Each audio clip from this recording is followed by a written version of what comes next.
نحمده ونصلي على رسوله الكريم اما بعد فاعوذ باللہ من الشیطان الرجیم بسم اللہ الرحمن الرحیم۔ میرے پیارے مسلمان بھائیوں، السلام علیکم ورحمۃ اللہ وبرکاتہ۔ جیسا کہ آپ لوگ مجھے جانتے ہیں کہ میں ہوں محمد وقار، اور آپ لوگوں کی خدمت میں نبی کریم صلی اللہ علیہ وسلم کی احادیث اور ان کی سنتیں اور ان کی زندگی کے طور طریقات آپ کی خدمت میں لاتا رہتا ہوں اکثر۔ تو آج کی ہماری اس ویڈیو میں ہم آپ لوگوں کو بتائیں گے کہ نبی کریم صلی اللہ علیہ وسلم کا زہد و تقویٰ کیا تھا، یعنی کہ ان کی تقویٰ کا کیا عالم تھا، اور وہ دنیا کو کس نظر سے دیکھتے تھے۔ ان کی نظر میں دولت و پیسہ اور دنیا کی ساری جو رونقیں اور چیزیں ہیں وہ کیا اہمیت رکھتی تھیں۔ یہ ساری چیزیں آج کی ہم اس ویڈیو میں ڈسکس کریں گے آپ لوگوں کے ساتھ، اسی کتاب سے جس کا تعارف میں پہلی ویڈیو میں کرا چکا ہوں آپ لوگوں کو، جس کا نام ہے اسوہ رسول اکرم صلی اللہ علیہ وآلہ وسلم۔ تو چلیے میں آپ لوگوں کو وہ بتاتا ہوں کہ نبی کریم صلی اللہ علیہ وسلم کے زہد و تقویٰ کا کیا عالم تھا۔ زہد و تقویٰ حدیث حضرت انس رضی اللہ تعالیٰ عنہ سے روایت ہے کہ رسول اللہ صلی اللہ علیہ وسلم اللہ تعالیٰ سے دعا کرتے تھے کہ اے اللہ، مجھے مسکینی کی حالت میں زندہ رکھ، اور مسکینی کی حالت میں دنیا سے اٹھا، اور مسکینوں کے گروہ میں میرا حشر فرما۔ حوالہ ہے جامع ترمذی، بہقی، ابن ماجہ، معرف الحدیث۔ یہ 4 حوالے دیے گئے ہیں اس حدیث کے حوالے سے۔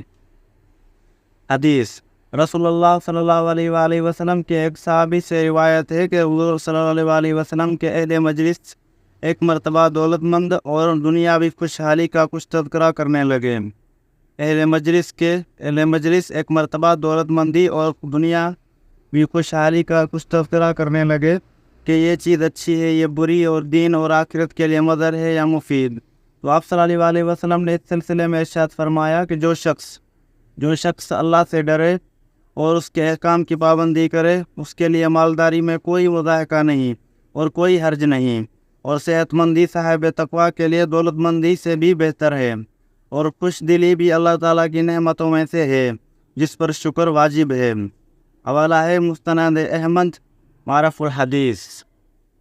حدیث حضرت عائشہ رضی اللہ تعالیٰ عنہ سے روایت ہے کہ انہوں نے ارواح سے فرمایا، میرے بھانجے، ہم اہل بیت نبوت اس طرح گزارا کرتے تھے کہ کبھی کبھی لگاتار 3 چاند دیکھ لیتے تھے، یعنی کامل 2 مہینے گزر جاتے تھے، اور حضور صلی اللہ علیہ وسلم کے گھروں میں چولہا گرم نہ ہوتا تھا۔ ارواح کہتے ہیں کہ میں نے عرض کیا کہ پھر آپ لوگوں کو کیا چیز زندہ رکھتی تھی؟ حضرت عائشہ نے جواب دیا، بس کھجور کے دانے اور پانی، انہی پر ہم جیتے تھے۔ البتہ رسول اللہ صلی اللہ علیہ وآلہ وسلم کے بعد انصاری پڑوسی تھے، ان کے پاس دودھ دینے والے جانور تھے، وہ آپ صلی اللہ علیہ وآلہ وسلم کے لیے دودھ بطور ہدیہ کے بھیجا کرتے تھے، اور اس میں سے آپ صلی اللہ علیہ وآلہ وسلم ہم کو بھی دیتے تھے۔ اس کا حوالہ ہے بخاری و مسلم، معرف الحدیث۔ حضرت عائشہ رضی اللہ تعالیٰ عنہ فرماتی ہیں کہ رسول اللہ نے ایسے حال میں وفات پائی کہ آپ صلی اللہ علیہ وسلم کی ذرا 30 سا جو کہ بدلے ایک یہودی کے پاس رہن رکھی ہوئی تھی۔ بخاری، معرف الحدیث۔ مسلمانوں، ان چیزوں سے ظاہر ہوتا ہے کہ ہمارے نبی کریم صلی اللہ علیہ وسلم دنیا کو کتنی حقارت کی نگاہ سے دیکھتے تھے۔ یہ تھی ہمارے نبی کریم صلی اللہ علیہ وسلم کی زہد و تقویٰ کا عالم، جو آپ لوگوں نے ابھی اس ویڈیو میں دیکھا۔ اس کتاب کے ذریعے میں نے آپ لوگوں کو بتایا، میرے نبی کریم صلی اللہ علیہ وسلم پر لاکھوں درود و سلام ہیں، جن کے ہم امتی ہیں۔ اللہ تعالیٰ نے ہم کو جن کے امتی ہونے کا شرف عطا فرمایا ہے۔ اور مسلمانوں، تو جو چیزیں میں نے آپ لوگوں کو دکھائی ہیں وہ اسی کتاب میں سے دکھائی ہیں، اس کا نام آپ پڑھ سکتے ہیں۔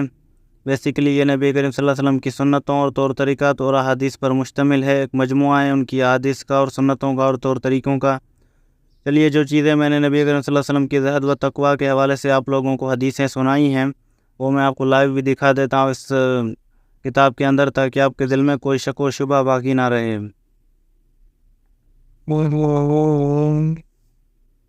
یہ دیکھیے وہ زہد و تقویٰ والی حدیث جو میں نے حضرت انس رضی اللہ عنہ سے روایت ہے آپ لوگوں کو سنائی، جس کے 4 حوالے دیے، جامع ترمذی، بہقی، ابن ماجہ، معرف الحدیث۔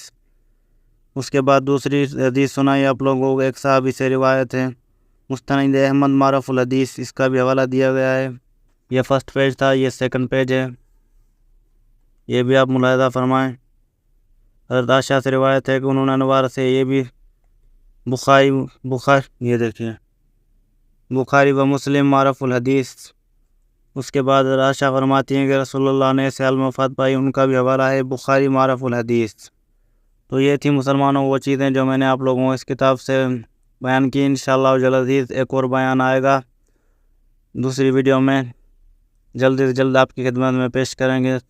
تب تک کے لیے اللہ حافظ، دعاؤں میں یاد رکھیے گا۔ السلام علیکم ورحمۃ اللہ وبرکاتہ۔